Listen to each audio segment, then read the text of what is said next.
Siga en sintonía de No Hay Derecho. No hay derecho, no.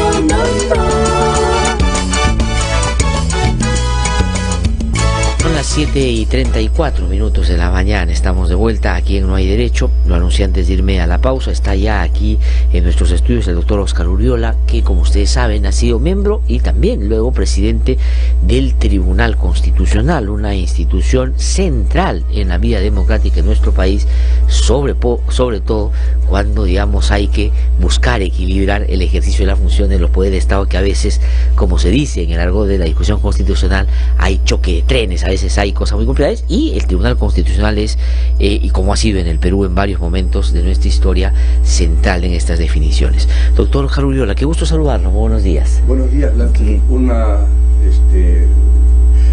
oportunidad realmente grata de estar en su programa. No, al contrario, para y saludarlo mí, personalmente. Muy amable, muchísimas gracias por venir a conversar con nosotros esta mañana.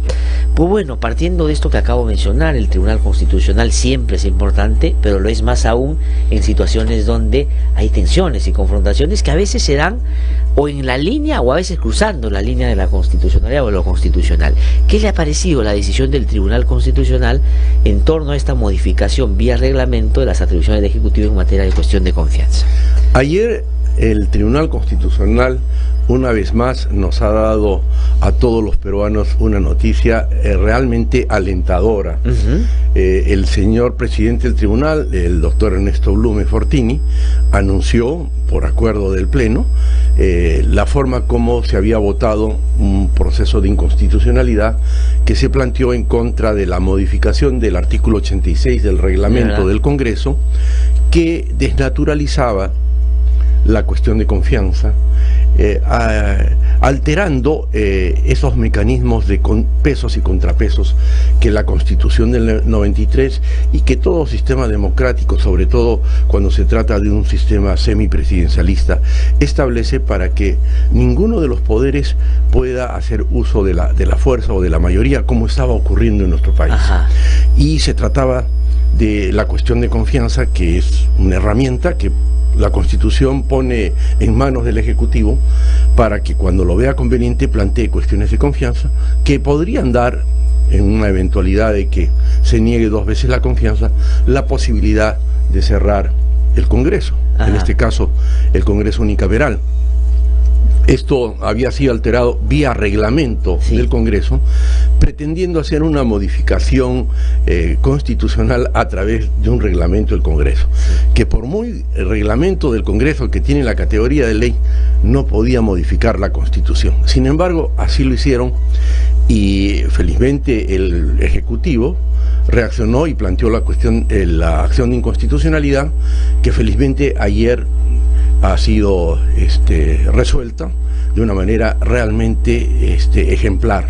Debo ¿Diría resaltar, usted que el Tribunal Constitucional entonces ha puesto las cosas en su real dimensión y ha equilibrado otra vez la cancha en una relación de poderes que puede ser tensa, pero tiene que ser pues encauzado en el marco constitucional? Más allá de la coyuntura política que estamos viendo nosotros a raíz de toda esta situación de vacancias, de escándalos vinculados a la corrupción, de problemas en el Ministerio Público, de prisiones preventivas, que realmente cada día nos sorprende.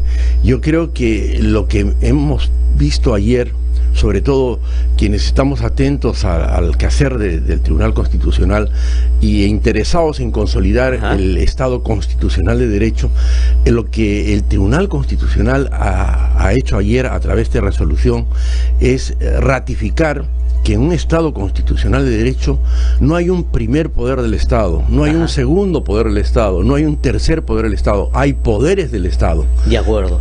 Que tienen pesos y contrapesos. Efectivamente el mensaje central, porque se suele siempre argumentar de que el Congreso es el primer poder del Estado. Por lo tanto, atribuyéndose la representación nacional, porque vienen de la legitimidad de una votación, creen que pueden sobrepasar a los otros. No pueden sobrepasar a la Constitución, de verdad, claro, que es de donde se debe partir para hacer el análisis de cualquier acto público o privado.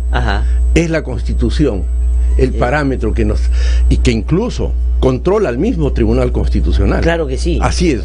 Así que esa afirmación de que el Parlamento es el primer poder del Estado, pues es una afirmación trasnochada, decimonónica, que tiene sus orígenes en la Revolución Francesa, pero que ha sido superada por un Estado constitucional de derecho. Claro, digamos, hoy día el sentido común en las discusiones sobre el ámbito del Estado constitucional de derecho es que no hay ningún poder del Estado, ninguna institución que tiene que estar exenta del control justamente constitucional. Así es, no puede sobrepasar la Constitución.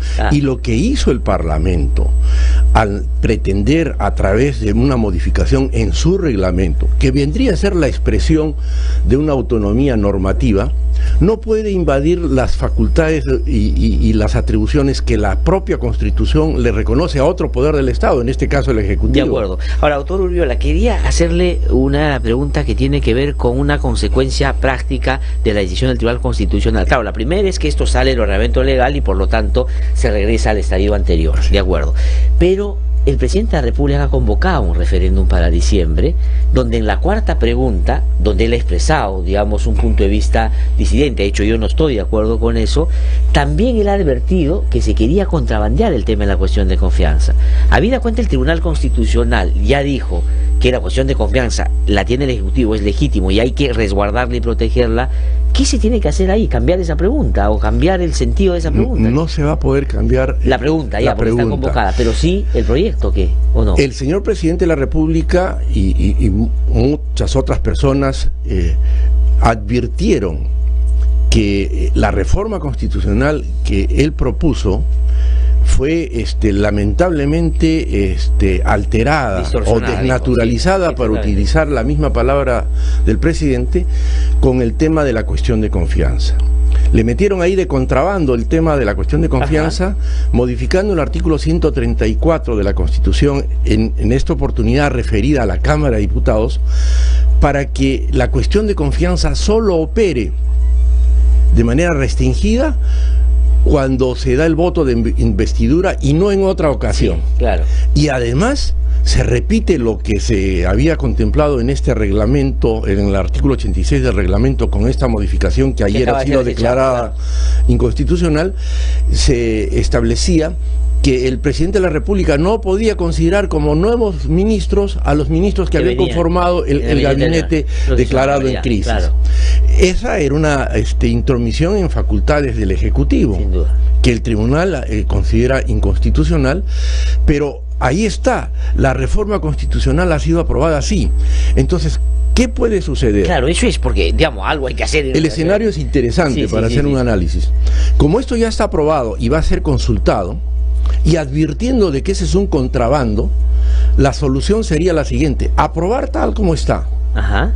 En referéndum, ya, pero advirtiendo de que este Congreso, en el lapso que le queda de 2 años y medio, tiene que hacer la modificación vía 2 legislaturas ordinarias. Adecuar a lo que es el Tribunal Constitucional. Si no lo quiere hacer, una vez que se apruebe en el referéndum, se plantea una acción de inconstitucionalidad en contra de esa reforma constitucional. Ya, pero cae toda la reforma. No toda la reforma de la bicameralidad. No, ya sé, pero la reforma de bicameralidad. Pero en cambio, si se aprueba la bicameralidad y se corrige, digamos, el desarrollo legal, sí, no cae el cambio. No cae. Claro, entonces, ya se posibilita, y creo que eso sí es histórico, que el Perú retorne a la bicameralidad, advirtiendo que ahí hay un contrabando, un defecto relacionado a la cuestión de confianza, que se podría solucionar por 2 vías. El mismo Congreso, en 2 legislaturas ordinarias. De acuerdo. O que alguien de los que tienen titularidad para plantear la acción de inconstitucionalidad plantee una acción de inconstitucionalidad ante el Tribunal Constitucional, y el Tribunal Constitucional, habiendo señalado ya una línea jurisprudencial ahora respecto a las atribuciones que debe tener, muy rápidamente la va a amparar, y eso se va a corregir. Ya, esa es una buena, porque hay que ponerse a pensar en eso, porque no solo es que se ha resuelto el problema que había ya a vista del tribunal, sino la consecuencia práctica. Es importante destacar analizar no solamente el contenido de esta sentencia, sino la oportunidad en que se produce esta sentencia antes del referéndum. Me parece. Para que podamos tener la oportunidad de reflexionar respecto a algo que es importante, el retorno a la bicameralidad. Este Congreso unicameral ya no da más. Y yo quiero acotar algo. ¿Quién responde por los daños y perjuicios que le ocasiona a nuestro sistema estos errores legislativos? Como el que ocurrió con la ley de publicidad. Eso le iba a preguntar, ¿quién? Porque han sido 2 en muy corto tiempo proyectos que han sido, o lo que se aprobó en el Congreso, que ha sido desestimado por el Tribunal Constitucional. Y claro, y digamos, en una cuestión de economía procesal, de hacer que los fueros, digamos, del Tribunal Constitucional no estén dedicados a cosas que son realmente inconstitucionales. Pero ahí mi pregunta es, yo puedo decir, un ciudadano cualquiera, yo, que no tengo la acción de titularidad para presentar una acción de inconstitucionalidad, pero supongamos que yo por desconocimiento digo, quiero que eso se declare inconstitucional y presente una acción. Puede ser producto de mi ignorancia, de poco conocimiento, pero un congresista que esté haciendo perder el tiempo al Tribunal Constitucional no debería meditar por una reflexión de algún tipo de algún llamado a atención. No debería aprovechar el tribunal, por ejemplo, porque esta sentencia no ha sido publicada. Hay una anotación que diga, voy a decir en términos coloquiales, por favor no nos hagan perder el tiempo con estas cosas. O si no, que le hagan pagar los daños y perjuicios a quien dio la iniciativa. Y no ¿Eso solamente, es posible? No. O sea, digamos, en el sentido, no, pero digamos, no digo eso. Podría ser una exhortación, por supuesto. Al Congreso que diga, por ejemplo. Claro, hay otros temas tan importantes. Pero esa exhortación, doctor Viola, ¿qué podría decir, por ejemplo? A veces las exhortaciones, muchas de las cuales se han hecho al Congreso, han sido un saludo a la bandera. Pero debería aprovechar y decir que hay que tener mucho cuidado con tratar de afectar asuntos fundamentales y claramente inconstitucionales. Ahora, esa responsabilidad no solamente es de quien dio la iniciativa. Ahí intervienen asesores y todo un pool de asesores que, como lo dijo ayer, me parece un presentador de televisión, dijo, esto hasta a un estudiante de Derecho podía advertir de que era inconstitucional, porque por un reglamento no se puede modificar la Constitución. Y en segundo lugar, no solo, digamos, el tiempo que se pierde en el tribunal discutiendo estas cosas, sino en segundo lugar, los gastos que genera efectivamente, porque yo voy a hacer una conexión que, claro, no necesariamente el doctor Viola tiene que comentar, pero otro día en la audiencia de prisión preventiva de Keiko Fujimori tomamos conocimiento que uno de los abogados de las personas imputadas ahí fue el abogado del Congreso en esa causa y le pagaron creo que 120.000 soles para que fuera a litigar este caso. ¿Quién nos devuelve esos 120.000 soles? Hay toda una teoría sobre el análisis económico del derecho y si se puede hacer. ¿Quién paga los errores legislativos de un sistema unicameral donde no hay dictamen de comisiones, donde se exonera del segundo debate? Precisamente esta es la oportunidad para ver las bondades que tiene un sistema bicameral. Sí, yo estoy de acuerdo con eso. Yo siempre he pensado que es importante que el mismo presidente reflexione respecto a su oposición a que se apruebe el punto 4. Yo creo que a estas alturas el señor presidente de la República va a reconsiderar esto para que el punto 4 se apruebe con un sí, pero advirtiendo de que es este Congreso el que tiene que rectificar ese grave error que le va a generar serios perjuicios a nuestro sistema democrático. Yo sí creo que el presidente de la República, a propósito del tribunal, va a repensar su punto de vista en relación a ese tema, porque yo sí creo que tenía una genuina preocupación por el tema de la cuestión de confianza, pero está a favor de la bicameralidad. Así es. Y ojalá que inmediatamente salga y diga... Yo creo que pasaría a la historia si se aprueba la bicameralidad y sería el presidente que recuperó un sistema que ha existido siempre desde la fundación de la República. Doctor Viola, le pregunto también en relación al papel del Tribunal Constitucional. Aquí ha demostrado que está a la altura, pero me preocupa que buena parte de sus miembros tienen que irse a mitad del próximo año. Así es. Y entonces yo digo, si esto que estamos saludando, porque es un accionar independiente, ¿cómo sería si este Congreso tan deslegitimado termina nombrando a los nuevos miembros del Tribunal Constitucional? ¿Le preocupa eso? Me preocupa, como antes de iniciar este programa se lo había manifestado, me preocupa hondamente. Este Congreso no está capacitado para nombrar a quienes deben reemplazar a los 7 magistrados actualmente en funciones. Y la ley orgánica del Tribunal Constitucional permite que estos magistrados continúen en sus funciones hasta que el Congreso lo nombre, y no este Congreso, sino el próximo Congreso bicameral bicameral, que en este caso le correspondería al Senado, nombrar a los sucesores de este tribunal que está demostrando absoluta independencia. Ajá. De tal manera que yo lanzo como iniciativa que no sea este Congreso el que nombre a los sucesores de los actuales miembros del Tribunal Constitucional. Eso entonces significaría peligrosísimo. que, digamos, no habría un riesgo ni un vacío porque los miembros del tribunal se mantendrían, como digamos en el caso de Yo ustedes he estado que tuvieron casi 8 años. Casi 8 años. O sea, son elegidos por 5, pero estuvieron 8 porque no eligieron. Que además es lo correcto, sí. Porque en la mayoría de países donde existe Tribunal Constitucional, los magistrados permanecen entre 9 y 12 años. En España es 12 años. 12 años, en Estados Unidos es vitalicio. Vitalicio, sí. Pero bueno, y es que lo aconsejable es que los periodos del Tribunal Constitucional no coincidan con los periodos constitucionales de los órganos que están sujetos a control. De acuerdo. ¿No? Y porque además hay otra razón, Glatzer. Sí. El Tribunal Constitucional en un Estado constitucional de derecho también es productor de fuentes de derecho. La jurisprudencia vinculante es una norma que tiene la misma validez que las normas que emanan del Congreso, y hasta más porque son interpretación de la Constitución. Sí.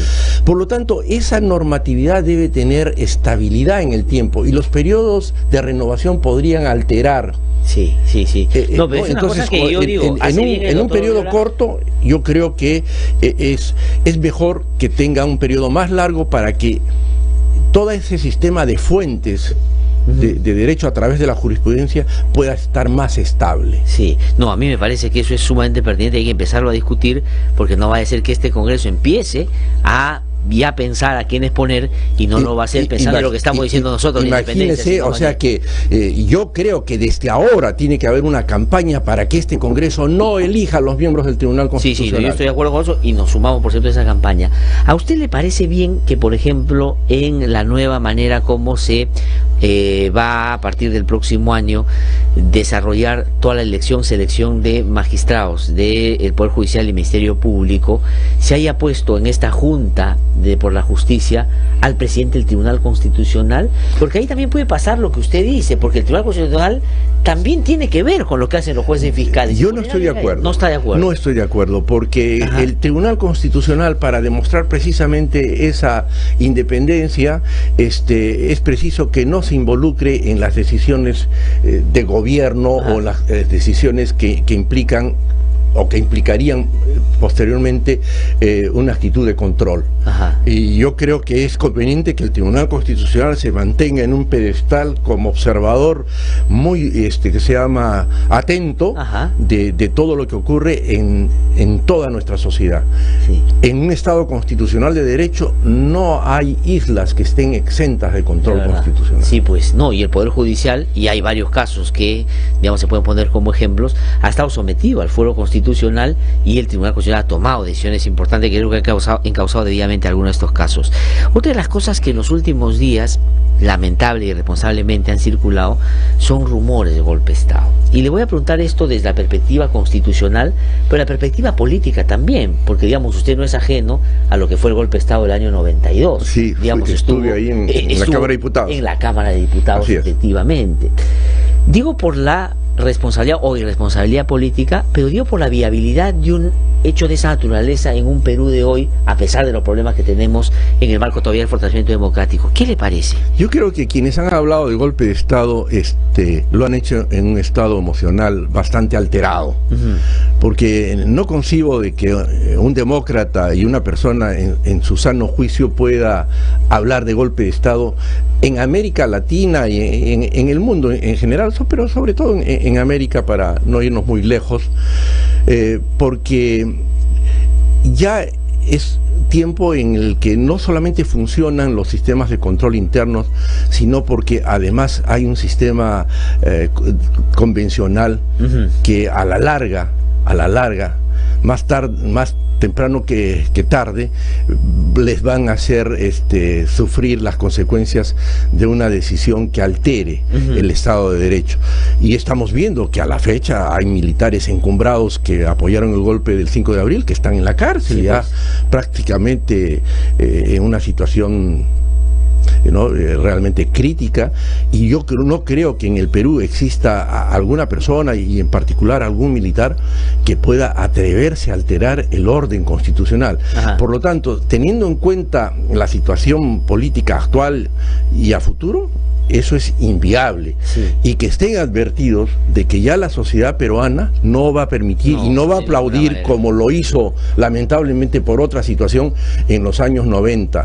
De tal manera que para mí eso es inviable. Yo he dicho que la palabra golpe de Estado en la boca de un demócrata es una palabra proscrita. Sí. Y tenemos que reprobarla, venga de donde venga. Ajá, totalmente de tal manera que eso desde el punto de vista de la realidad actual y desde el punto de vista pues constitucional, no, menos. Sin duda, Obviamente. Menos, claro. Y en el caso de estas argumentaciones o dichos de que hay persecución política, digamos, los políticos están diciendo eso a propósito de que la justicia está actuando, no puede estar de acuerdo o no con lo que están haciendo, pero digamos se le atribuye un control del sistema de justicia a determinado grupo político que está tratando de perseguir a algunos políticos, porque como hemos dicho, acá hay una persecución política. El propio fiscal de la Nación ha salido a acusar a un fiscal que está aliado con el gobierno para tapar cosas del gobierno, favoreciendo políticamente al gobierno de turno y desfavoreciendo a los opositores políticos. ¿Diría usted eso? ¿Ve elementos que digan hay persecución política en el Perú? No veo una persecución política. No, en este momento sí podríamos hablar de políticos presos, pero no de presos políticos. Ajá. De ningún tipo, de ninguna pelaje político ni tendencia política. Lo que hay es personas que estando en la política han cometido delitos o presuntamente han cometido delitos y que están sufriendo en todo caso procesos. Ahora, si alguien afirma de que hay injerencia política y que hay penetración de la política en la justicia, es porque deben saber cómo es que se penetra la política. Sí.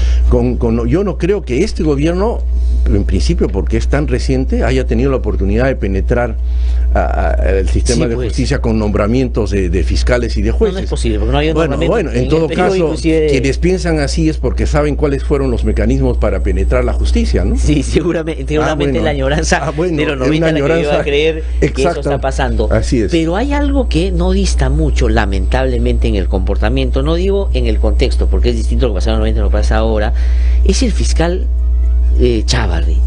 ¿Por qué lo digo? Y lo digo con pena porque yo respeto mucho al Ministerio Público, pero siento que ha desdibujado su papel y su rol con el ánimo claro de protegerse de investigaciones que están en curso, que lo involucran en cosas que no son poca cosa. ¿Qué le parece esa manera de actuar del fiscal de la Nación?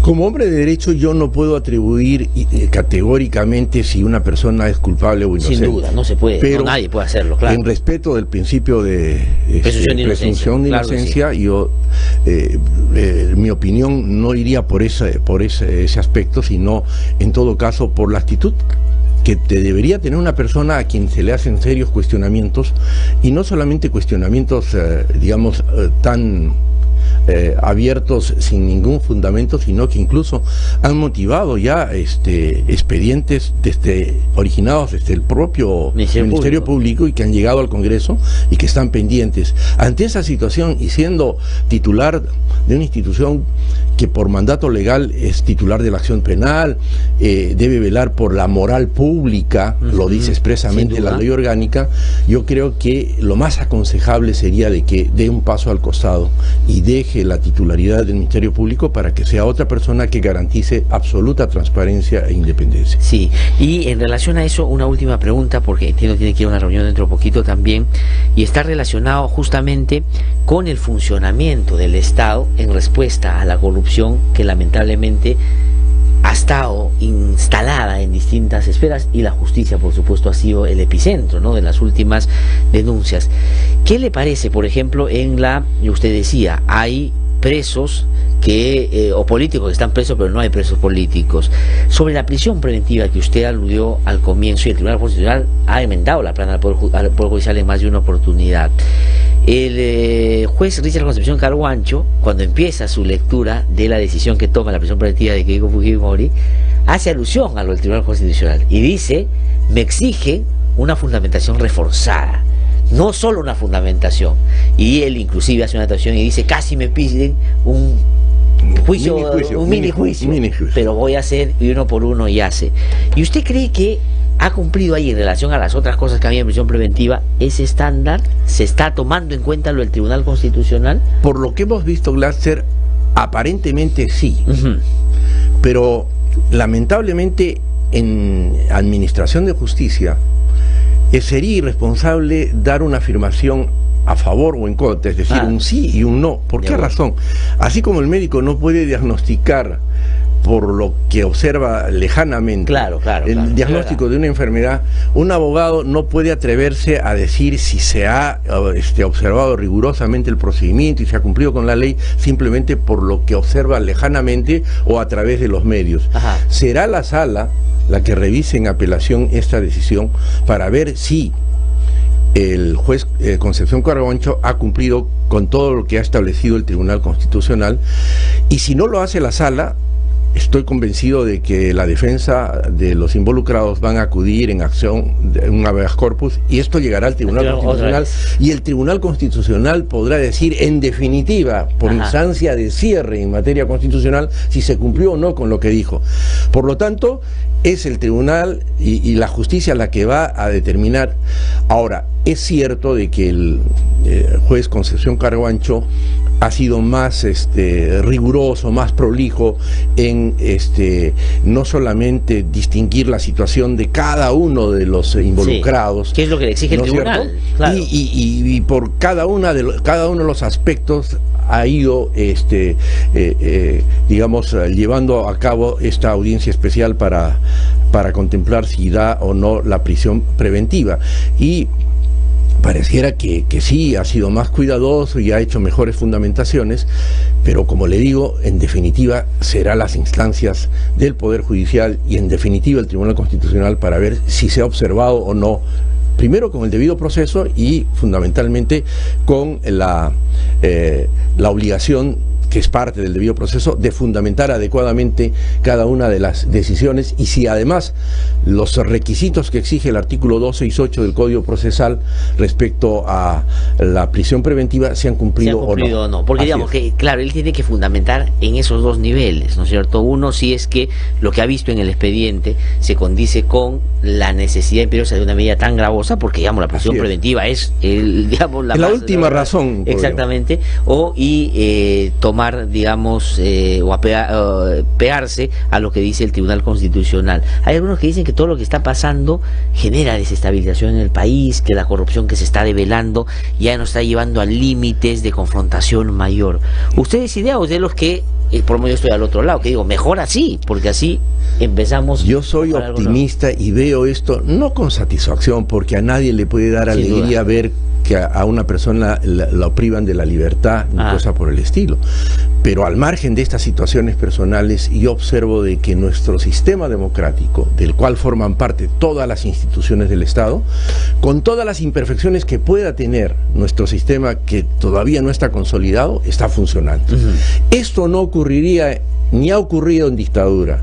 Solo en democracia. Por lo tanto, esta crisis nos hace ver las bondades de un sistema democrático que estamos obligados a proteger, a consolidar y a rechazar cualquier intento de alteración del sistema democrático. Doctor Oscar Uriola, muchísimas gracias por haber venido. A usted las gracias, mañana. Vamos a tener seguramente otra oportunidad para seguir conversando. Para mí va a ser un placer. Muy amable, para mí también. Vamos a una pausa, regreso en un instante, estamos aquí en No hay Derecho, no se muera. No hay derecho.